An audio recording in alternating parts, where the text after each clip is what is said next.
Assalamualaikum warahmatullahi wabarakatuh. Hari ini kami akan memaparkan peradaban Islam di Spanyol. Peradaban Islam di Spanyol atau yang kita kenal sebagai Al-Andalus adalah salah satu babak paling gemilang dalam sejarah peradaban manusia. Berlangsung selama hampir 800 tahun mulai dari tahun 711 hingga 1492 Masehi. Peradaban ini mengubah wajah Eropa melalui ilmu pengetahuan, seni, dan budaya yang berkembang pesat. Mari kita lihat beberapa momen penting yang menjadikan Al-Andalus begitu istimewa. Semuanya dimulai pada tahun 711 Masehi, ketika seorang jenderal Muslim bernama Tariq bin Ziyad memimpin pasukan menyeberangi Selat Gibraltar dan mengalahkan Raja Rodrik dari Visigoth. Nama Gibraltar sendiri berasal dari Jabal Tariq atau Gunung Tariq. Kemenangan ini membuka jalan bagi Islam untuk menyebar ke seluruh semenanjung Iberia, membawa ilmu pengetahuan dan budaya baru yang mengubah kawasan itu selamanya. Pada abad ke-10, di bawah kepemimpinan Abdurrahman III dari dinasti Umayyah, Cordoba menjadi pusat peradaban dunia. Bayangkan, sebuah kota dengan jalan-jalan yang sudah berlampu, pemandian umum yang melimpah, dan lebih dari 400.000 manuskrip di perpustakaannya. Pada masa itu, kota-kota Eropa lain masih berada dalam kegelapan, tapi Cordoba bersinar terang sebagai kota cahaya dunia. Dalam masa keemasan ini, muncul tokoh-tokoh besar yang memberikan sumbangsih luar biasa.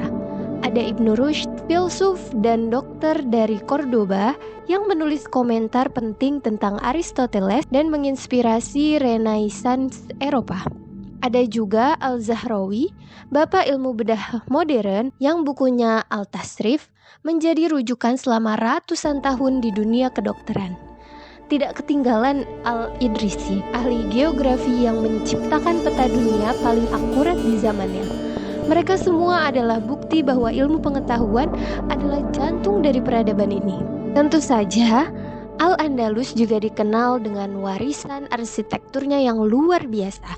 Siapa yang tidak terpesona dengan Masjid Agung Cordoba yang dibangun oleh Abdurrahman ke-1 dengan lengkungan-lengkungan geometrisnya yang megah, atau Istana Alhambra di Granada yang dihiasi dengan kaligrafi Arab dan pola-pola geometris yang rumit. Hingga kini, bangunan-bangunan ini menjadi simbol kemegahan seni Islam yang abadi. Hal yang luar biasa dari Al-Andalus adalah bagaimana Islam menciptakan harmoni antar agama, Muslim, Yahudi, dan Kristen. Hidup berdampingan dalam damai, bekerja sama dalam ilmu pengetahuan dan seni. Salah satu tokoh penting dalam harmoni ini adalah Hasdai ibn Sabrud, seorang dokter Yahudi yang menjadi penasehat Khalifah Abdurrahman III. Periode ini menunjukkan bahwa keagamaan bukanlah hambatan, tapi kekuatan. Namun, seperti semua peradaban besar, Al-Andalus pun mencapai akhirnya. Sultan Muhammad XII menyerahkan Granada kepada Raja Ferdinand dan Ratu Isabella. Ini menandai berakhirnya kekuasaan Islam di Spanyol, tetapi warisan Al-Andalus terus hidup hingga hari ini. Al-Andalus tetap terasa dalam bahasa, seni, dan ilmu pengetahuan modern. Banyak kata dalam bahasa Spanyol seperti algebra dan azukar berasal dari bahasa Arab. Seni dan arsitekturnya mempengaruhi Eropa, sementara karya-karya ilmiahnya menjadi dasar Renaissance. Al-Andalus mengajarkan kita bahwa ketika peradaban budaya dihormati dan ilmu pengetahuan dihargai, peradaban dapat mencapai puncak kejayaannya.